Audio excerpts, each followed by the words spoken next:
Hi, everybody. Welcome to another episode of the Elvis Connection. I'm your host, Gene DiNapoli, and I created this Elvis Connection podcast interview show because, well, let's face it, there's a lot of Elvis fans out there, and we want to get as much information to them as we can, meaning through interviews and podcasts and webinars. And today we are so happy to have the original Elvis artist with us. I remember getting this young lady's book back in the mid 80s and saying, how is it possible that one person could have this much talent? And of course, I'm talking about the wonderful Betty Harper, who still does work today. And we're going to talk about her favorite pictures, her life in general, other designs that she does, and let you know that all of her work is available on her website for purchase. So right now, we're going to go back and invite our guest for all the way from uh, Nashville. I believe she says from Nashville. Please say hello to Elvis artist and cartoonist and just a talented lady, Miss Betty Harper, ladies and gentlemen. Hi, Betty. Hi, Gene. How are you? Good. How are you? Just fine. Thank you Now for having you me are on. you are from Nashville. You're calling from Nashville. Yes, yes. We are snowbound, icebound here. You're snowbound. How bad? We haven't had mail delivery since last week.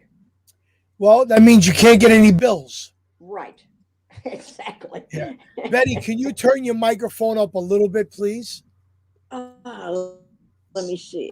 I thought I had it all the way up. That's wonderful. You There. sound better. All right.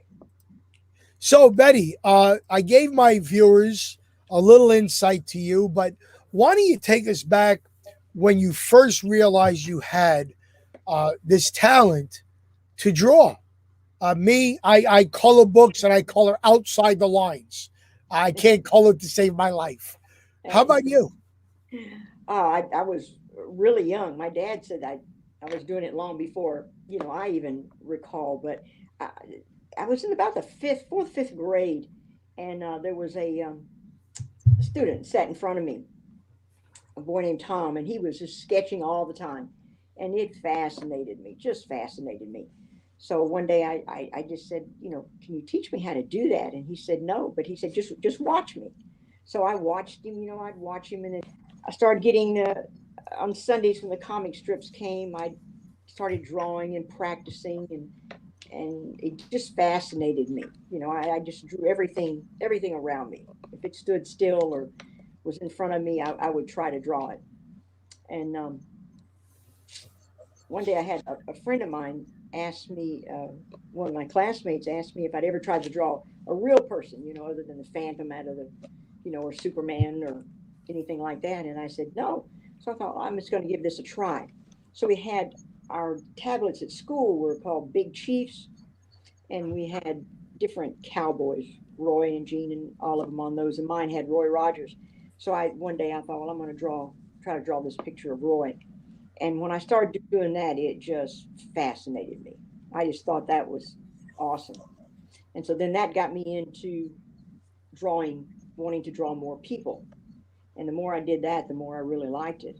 And at the same time, like, it was all coming together at the same time. Elvis 55, 56, and Elvis was coming out. And so when he came out, then obviously he was going to be on the drawing board along with everybody else at the time, Ricky Nelson, um, Hmm. Frankie Avalon, all of them. I drew them all, but Elvis and I just stayed together. I Right. just I liked his face and Yeah. expression. He definitely had an expression full face. Yeah, And if you're gonna draw somebody, why not the most handsome man on the planet, right? right, right. That's the funny Well, part. Now you grew up in Nashville, no, no, no. My dad was in the service, so so I you grew up were everywhere. everywhere. Yeah, I did my first two, first and second grades in France, and I did my 11th and 12th grades in France. And then Wow. that I changed schools 17 times in 12 years. So everywhere. It's So good. you were in Nashville when you discovered Elvis and Ricky Nelson, all those people. No, no. At that time, I think we were living in Kansas.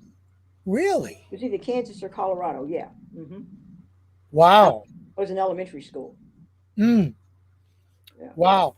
And you discovered them through the fan magazines and stuff like that, Yeah. No, I saw Elvis the first time he was ever on television. My parents and I watched him on the Dorsey Brothers show. right? We were. Wow. I can remember it just like it was yesterday. Because when it was over, we turned the TV off, and my dad said, he said that kid's going to make $1 million. Really? Yeah. And then in the 50s, $1 million was astronomical. Sure, of course. But your dad had was one of the few people of Yeah. adult age that actually said something uh, positive about Elvis, huh? Yeah, my parents really liked him. Yeah, my mother thought that everybody tried to be like Elvis. She liked Elvis. So, Wow, that's great. hmm So, when was the first time you did like a real good drawing of Elvis? Was that right after? no, because my early drawings are early drawings. It developed into better drawings. Um, if you do anything, you got to practice. It takes a Right, lot of years of practice to do it. And I found growing up that there were kids I knew that were really better at my age at doing it than I was, but they just didn't have the interest to stick with it and to really practice. But I think my interest in Elvis kept me practicing and kept me drawing. There'd be times I'd do 11 in one day. And we're talking line when I was still doing line drawings. wow, Yeah, so it just my interest in him really helped me develop my talent, my skill as an artist. And when I came to, and I'd done them on up until I came to Nashville, which was in late '69, early '70. I had done them all on what we call typing paper then, and I'd put them in big, 2-ring notebooks. And when we moved to Nashville, there was a Griffin's Art Supply right downtown on Broadway at the corner where of Fifth and Broadway, where the Grand Ole Opry is. And I went in there to get some supplies, and there was an elderly gentleman, and he said, "Well, have you ever tried this to draw on?" And it was a hard board, about an eighth of an inch thick. It was a crescent illustration board, and I said, "Well, no." And so he gave me all these samples. He said, "Go through these and see what kind of surface you like." And I'd never even considered anything like surface because I just drew on whatever I had available to draw on. So I picked out a 100 cold press illustration board, and that's what I still draw on today. And that changed my drawing. wow. Yeah, that changed it. Now to back up a little bit, when I was in the between my junior, sophomore and junior years of high school, I had was spending the summer with my grandmother, who lived in Alabama, and my cousin and I were driving to town one day, and we passed a studio, an art studio, off the side of the road, and we stopped. And the guy that owned the studio, and I don't recall his name, and that's really a shame. I went in and looked at his stuff, and I just was really blown away. And I told him, that I like to draw and whatever, but I didn't have anything with me, so I went back to grandma's and got a couple of drawings. One of them was Fabian, one of them was Bobby V. I'm sure you remember them. Sure. And he showed me how to get depth. So at that point, the drawings changed. And then once I changed my boards and the amount of time I spent on them, um, so the '70s were really a real turning point when I came to Nashville and was doing so much more in depth work, spending more and more time on a particular drawing. And at during this time, you had gotten a job as a commercial artist. Yeah, I was already. We had moved to Nashville in order to do album covers, things like that. I was doing, stuff for Loretta Lynn, Jim Reeves, Jimmy Dean, for RCA, for Decca. I did that for a few years. Yeah, that was Wow, that's pretty impressive. Uh, I have to admit, I did not know you had a website, so I didn't do my reading uh, as I should have. And so forgive me for that. But to hear it firsthand from you even makes me appreciate your work even more. well, Uh, thank your work has been called so realistic that sometimes people don't know if it's a drawing or a photo. Uh, I'm going to show. You can see our screen, right, on your Yes. iPad. Uh-huh. So Okay. I'm gonna show you a couple of pictures which I think really capture the Elvis essence. And the funny part is, some of them aren't even full faced Elvis. Uh, Here's a picture of Elvis, and what I'm going to believe is one of his Lincolns or the pink caddy. I don't know which we're supposed to do, but here's a picture of Elvis, not even full faced. Uh, what made you draw non full facial? Hmm. Well, that's a good question. You mean as far as just doing partial Yeah, faces or things like yeah, that? No, that one was particularly a mood. I saw that photograph or part of that photograph in a magazine one day, and I thought, oh, that'd be interesting. And how would it be interesting? So I drew the picture, and I thought, well, I'll put him in a car and see how that looks. And it's kind of a work in progress when you're doing something like that. right. One of the pictures that you have, I mean, you don't even draw sometimes Elvis's face in some of the pictures. Sometimes you do a side profile, like Hmm. this picture from Loving You, Yeah, that's called lonesome. right? Lonesome. Yeah. And then I'm a jumpsuit, what you call a jumpsuit junkie, because I love the 70s Elvis. And then you draw some like this. Hmm. And how do you, I mean, you're focusing on his outfit Right. here, but for some reason, I got a feeling that he's very much in depth of a song just by his body situation. It's body I got language. right his body language. I got the kind of feeling that he is deep in thought. Hmm. When you draw, do you get lost in the drawing? Oh, yes. Yes. You do, Yeah, I generally start out with a feeling or a thought and then just see where it goes. right? Yeah. Uh, how long? Now you said you did 10 drawings in one day. That was back in my early days when everything was pretty much, line drawing. You knew who it Right, was, but there wasn't depth in them. There might be right. shading in the pants or something like that, but I should have sent you some of those. Well, I Um, got a feeling we're going to do part two on Betty Harper. Uh, but shading is very important, as is this picture right here. Uh, the shading of the shirt, the mhm. shading of the face. Uh, how long did it take you to learn shading?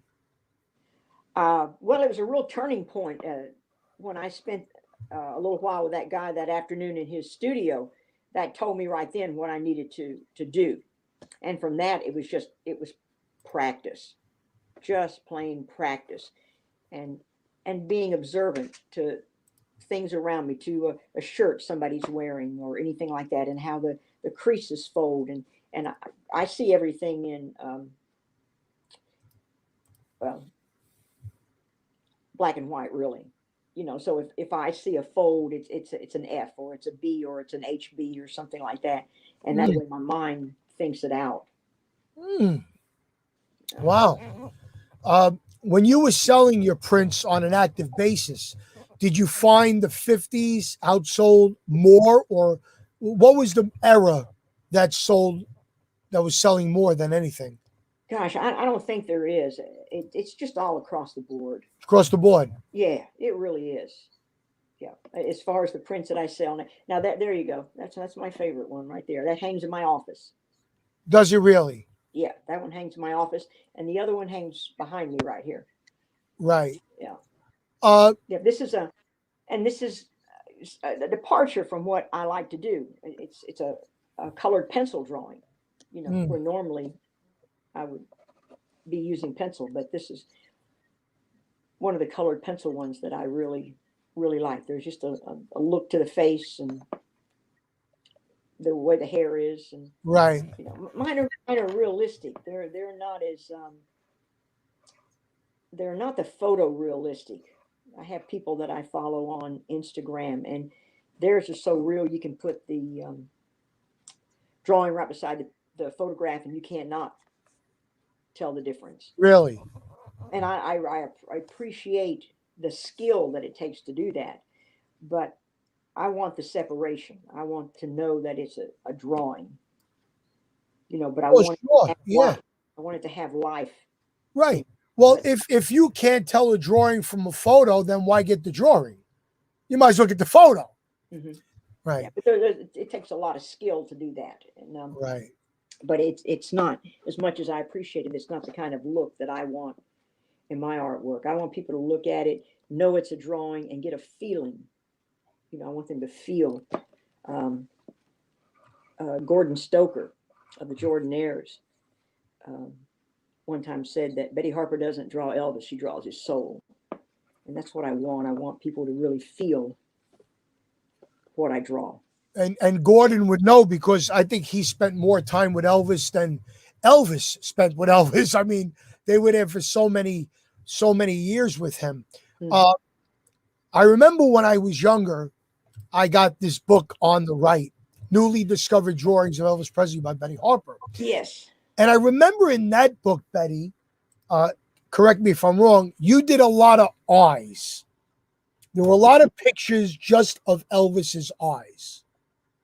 And I remember at one point, I actually got scared because it was so eerie. The feeling I got looking at just his eyes. hmm Yeah. And one page was him happy, one page was sad.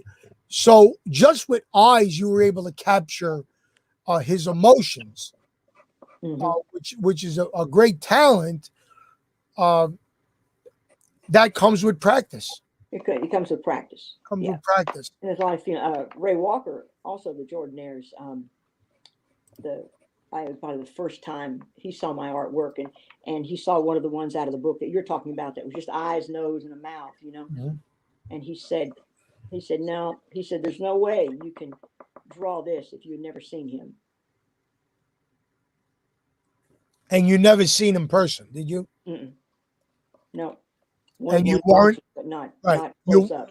right. You weren't close up like Ray Walker, Mm-mm. and No, yet you still were able to capture that feeling.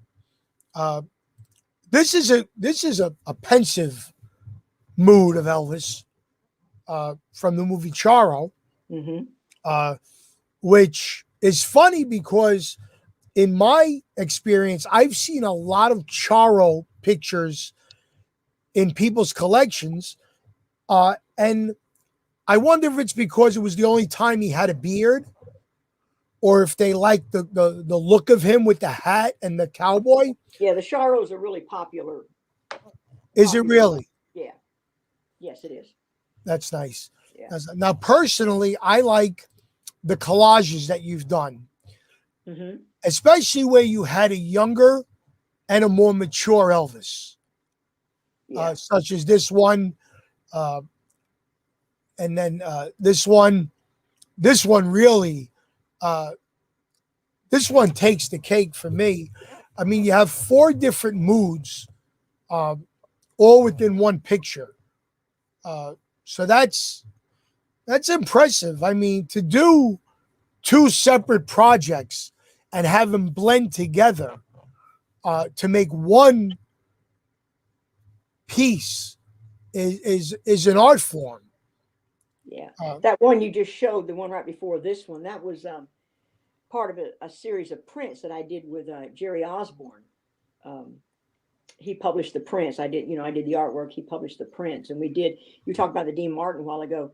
We did two of Elvis, this one and one with the Rock and Roll Hall of Fame, and then one more Elvis, and we did a Sinatra called Sinatra at the Sands, and then we did the one of Dean Martin that you this mentioned one earlier. right here, That one, yeah.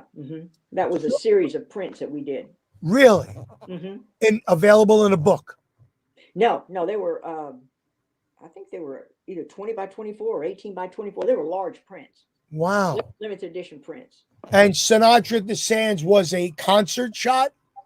Um, it's one shot of Sinatra, and he's got his head down on his hands, and then there's one behind him of the Sands. You know, the The sign, marquee, right? the marquee of the Sands, and then he's standing there with his arms stretched out and his hat on his head. And, yeah, it's called Wow, Sands. wow. That's And those did real well. yeah. I would assume so. Sure. I mean, you're talking other than Elvis, some of the biggest musical icons ever walked the planet. Walked the planet. Now I Yeah. got a color picture here. This is one I could say that I cannot tell if it's drawing or a picture. You have captured uh, everything, especially his moodiness and his pouty lips, which I'm sure the women love. That Yeah, picture, that's been a popular one too. It's called the yeah, Kiss. it's called The Kiss. Yeah. Wow, this is great. Now I got a friend of mine that's watching, who when she sees this next one, she will probably have a female excitement. She is a Oh. black leather Elvis fanatic. My friend Janet, we went to go see him in the theater on the screen, and when he came out, she slid off the chair, and I had to pick her up. So she's gonna see this, and this is another one where you focused on the back and the side more than front. hmm Uh, is it harder to draw side? No, No. no, not at all. This was actually the picture behind where he's got the guitar is an individual piece by itself, and Okay. it was used on a lot of merchandise, suitcases and purses and everything.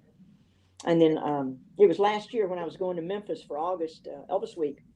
I put these two together. They were separate drawings I had, and I scanned them and put Mm, them together as a panel. They're a narrative wow. panel. Wow. And then this one, of course, stunning in the black leather. Just got to be popular. Yeah, we all love the black leather. Got to be popular. Yeah. Um, as a You're a fan, of course. You got to be a fan. Yes. What is your favorite era to draw, I don't know if I and have what? a favorite era to draw because it's pretty much done on ideas, moods, and thoughts, and what best will translate that. So, I like them all. I like And them what all. do you when you listen to Elvis? What do you like uh, better? Do you like the 50s? Do you like the 60s? Do you like the gospel?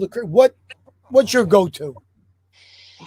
Um, I like Blue Hawaii. I like GI Blues. I like the first couple of albums. Mm, Later on, um, what was Elvis is Back? I think that's a really good album. sure, And then there was absolutely. one that came on years later. It was a Japanese album that had some really good mixture of things. But I love to hear him sing "The Impossible Dream." It's over.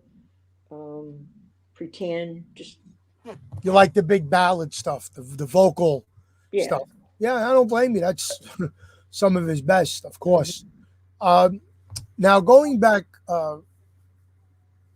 growing up, when you realized you had this talent, was that your first choice of job to do that? Uh, The draw. yeah, was that your career in your mind from when you Yeah, I think, realized? yeah, Yeah, I don't think there was any doubt about that. I didn't know which way it was going to go or how it would manifest, but I don't think there was any doubt about that's what I was going to do. right. And And you went to Nashville and you drew for album covers. I Uh, did. for you were speaking of Loretta Lynn. Hmm. Yeah, Who yeah. else did you? Um, it was in the late '60s, I think it was, and I had done some prints called Faces of America, and they were, farmers and sort of the history type things of America, and we were on the road putting them in, different shops and things like that, getting them sold, and we were in Hopkinsville, Kentucky, and there was a youth revival, and the youth revival was being held by Ray Walker, Hmm. and so we went and we met Ray, and Ray encouraged me to come to Nashville. So I did, you know. Um, he took us to record sessions and introduced us to people and sort of got our foot in the door to get me started. Wow, that's fabulous. Hmm. It's great, and I'm sure you still keep in touch with Ray, right? Oh, yeah. Yeah, Ray's a great guy. Yeah, he's a nice guy. I've met him a few times. Unfortunately, he said he doesn't do interviews anymore, so he won't talk with us. But once I become a worldwide sensation like Larry King, uh, Ray Walker will hopefully do my show. So Oh, you've also done. Uh, are you considered the official artist of EPE uh, now and years ago? Your affiliation with them was on a professional, yeah, yeah. And Joe Petruccio is also right? official artist, Joe. Right. Um, yeah, I was going to Memphis well, let's see, in 1977, was it? 77. Yeah. Um, a friend and I were having a discussion one day, and I said, I would love to have one of my drawings of Elvis on a billboard. And so we thought, well, we wonder what Memphis had in store for it because the first anniversary was going to be coming up in '78.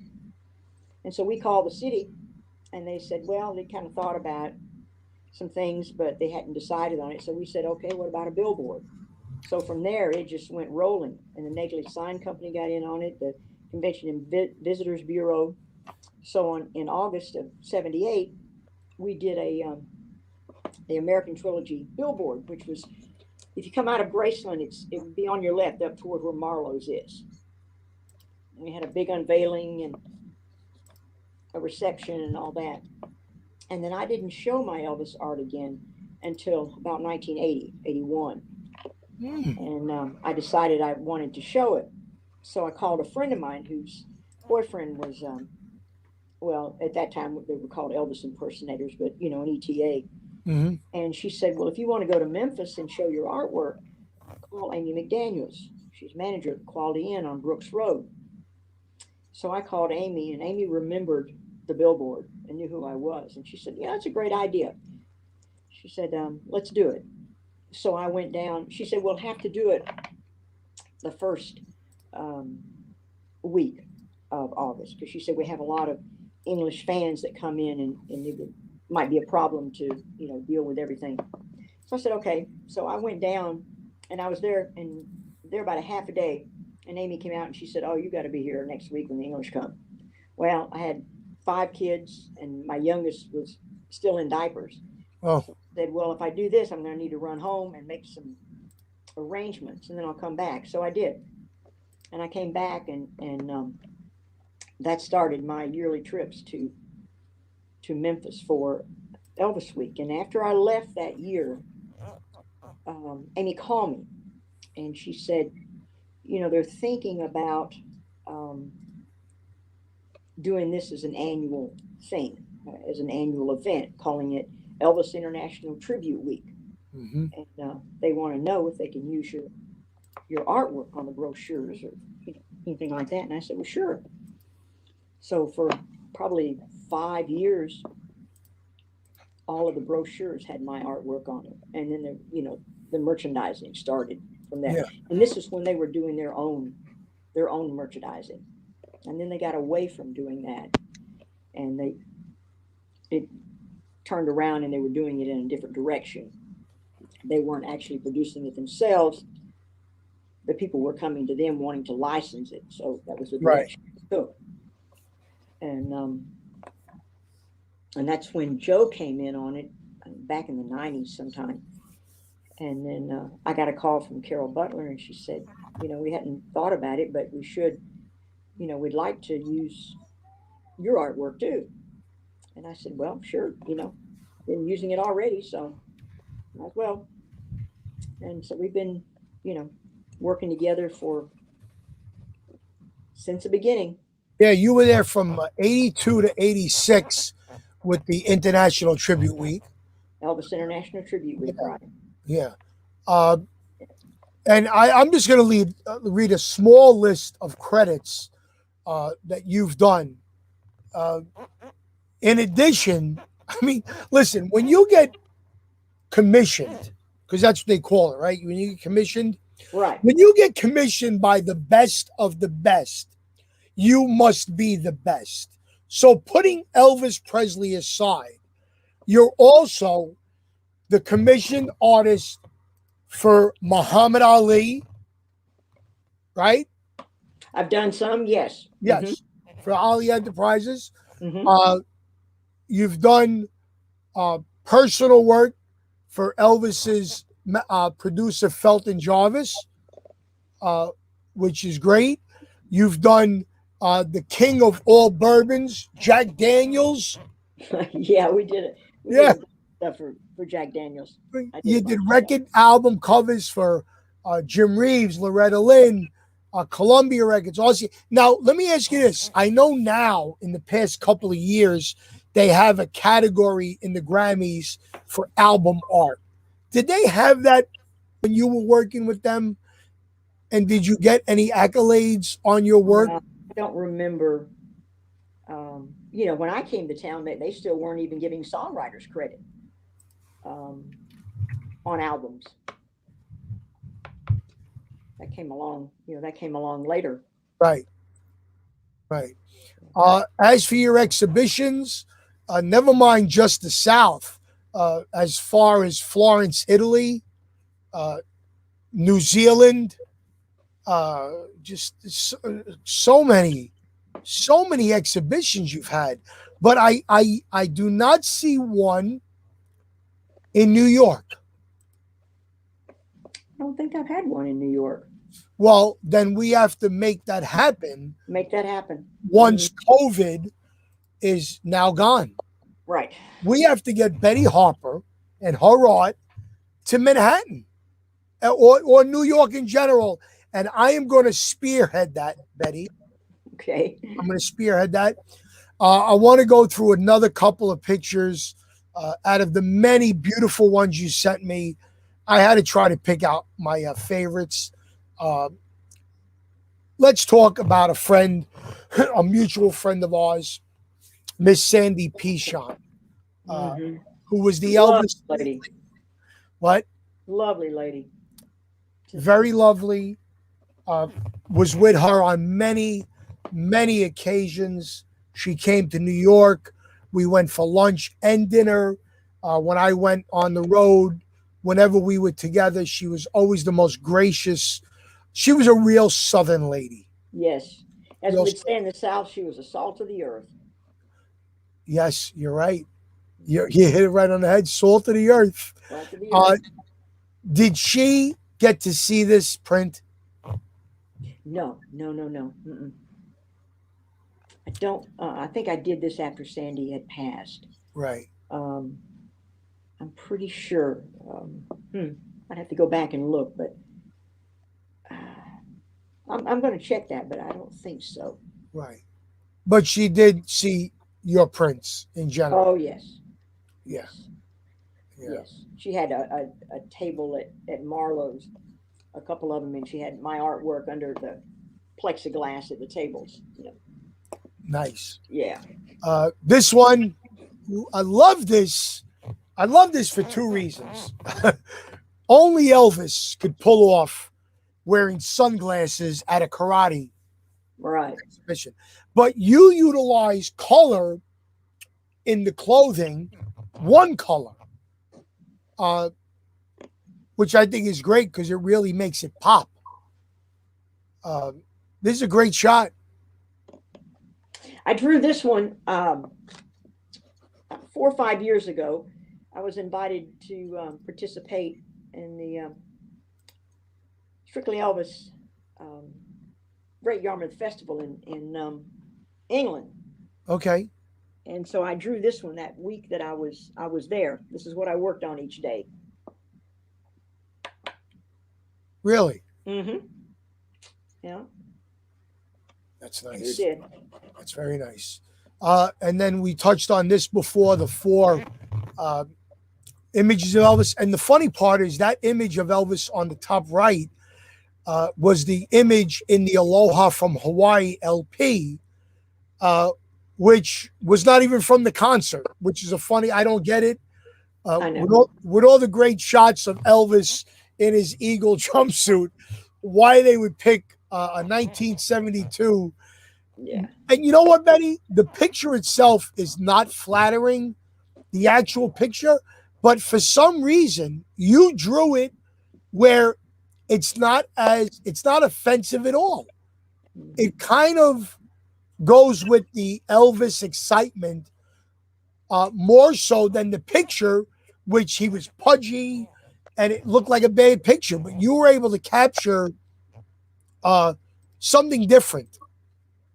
Something Oh, thank you. different. That one, the original, that belonged to Jerry Bradley, who was vice president of RCA back in the 70s. His dad was Owen Bradley, which I'm sure you've heard of Owen Bradley, Decca Records, and he started this town, Music City. But yeah, and it's not a very large drawing. It's probably 12 by 16, or it's pretty small. Mm. Well, it does its job, and that's it does its job. And this one I'm going to show. I don't know if this is a new collection, but to put the design of the jumpsuit behind the actual jumpsuit, I think is really cool.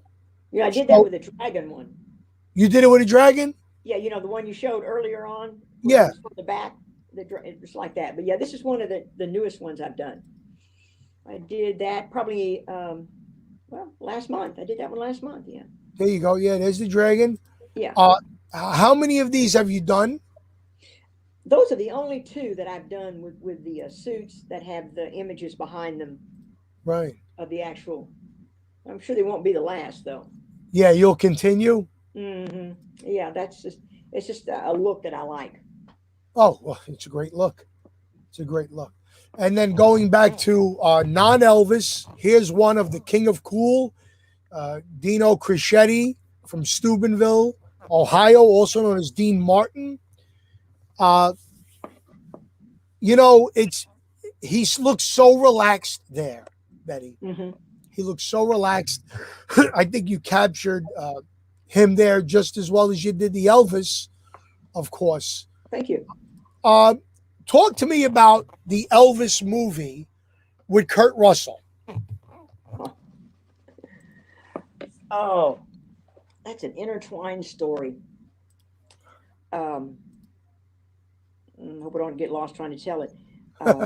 Somebody had said something to me that Dick Clark was going to do an Elvis movie, and I should submit some artwork for it. I thought, well, okay. So I did, and I got a call one day from a guy named Jim Ritz, and Jim said that he was the music producer for the director for the movie, Dick Clark movie, and he was coming to town because Ronnie McDowell was going to do the vocals on that, Right. and he said he had seen the artwork that I sent, and he'd just like to meet me. So we went over to the recording session, met Ronnie, and got to know him, and got to be really good friends with Jim. I'm still close with Jim. In fact, when I did my first book, the white one, he wrote the introduction for it. But I would love to have met Kurt. That would have been great. I have an autographed picture of him that Jim got for me. Right. But So this photo we're looking at now, that's not your creation. no, those are just photographs. Right. So they just wanted to meet you because of your talent? Yeah, he just wanted to meet me because he liked my artwork. Jim just wanted So to meet me, and he that was a big music. He was from Philadelphia. He was a big music guy, and we've been good friends ever since. He was a writer. He wrote for Happy Days and The Love Boat, and good friend of Ron Howard's, and in almost just about every movie Ron Howard ever made. wow. Hmm. How many Elvis drawings do you estimate you've done in your lifetime? Yeah, let me see. Hi, let me see. You have it written down? I used to, yeah, I put numbers on the back of them. Majority of them.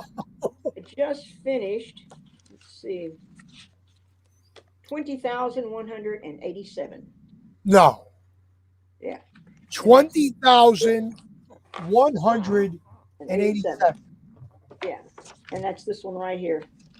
If I can get the right place. This is Ooh. my sketchbook. I do a lot more in sketchbooks now than I do Sure. anything else. Wow. Betty, those are beautiful. Those are beautiful. Oh, look at that one. Nice. Yeah, the sketchbooks are fun. So now you don't take these all from photos. Some of them I do, and some I'll take a thought, an idea from here, an idea from here, and put them together. Like the jumpsuit one you just showed, that's not exactly the way that image is. The image where the way he's standing is there, but the face, the head, and all different. Right. Now, not only Betty, are you a accomplished artist with your works in books such as Newly Discovered Drawings of Elvis Presley, Suddenly and Gently Vision of Elvis, and The Magic of Elvis, you also, for the kids, did a coloring book. Yeah. Tell us about that. Oh, that's just one of those thoughts. You get up and you have a thought, and I thought, oh, I'm going to do a coloring book. So I actually did this one myself and had it published, and Graceland sold it. It was sold out. Mm-hmm. Yeah. Wow. Yeah.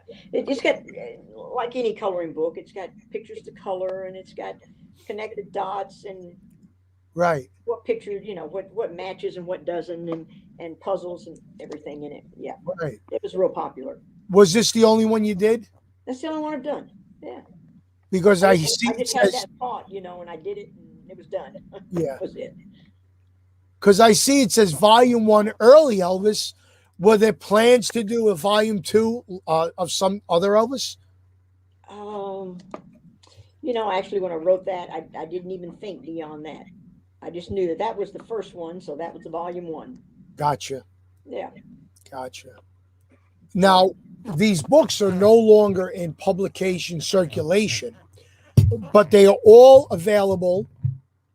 I wish you were selling them because then I could really promote them. But they are all available on eBay and Amazon if they could find them. Mm-hmm. Now, if somebody was to buy one and send it to you, self-addressed stamped envelope, would you autograph it for them? I mean, of course. Yeah, as long as they picked it up.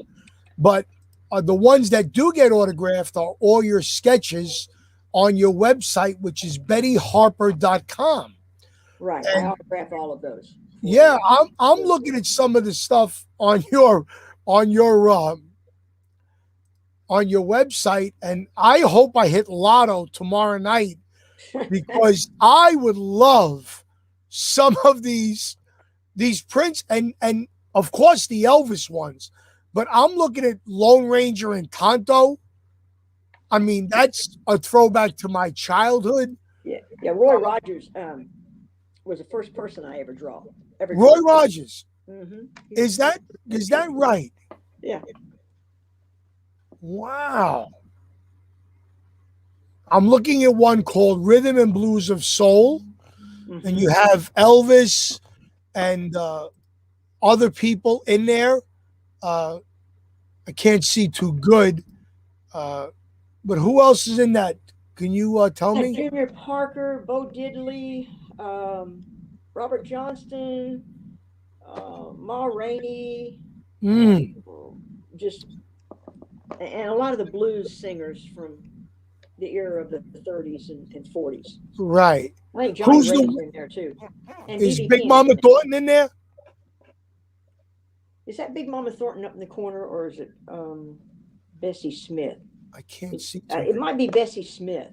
Wow. And I notice, of course, Elvis is in there because he got all of his influences through the Black and the African American performers. Mm-hmm. I see Shirley Temple. I see Walking the Dog with Rufus Thompson. This is amazing stuff. And I got to tell you, seeing it for the first time, you can hear my reactions because, like I said, I didn't know about the website, and I'm so sorry, but I think we touched on a lot without even seeing the website. Mm-hmm. I mean, we're going to have to do a part 2 of non-Elvis. Yeah, there's a lot of that too. Yeah, that's great. So, what do you've been homebound with the COVID, right? Mm-hmm. And what were any projects you were doing for the past year? Just still drawing general drawings, or were you doing something?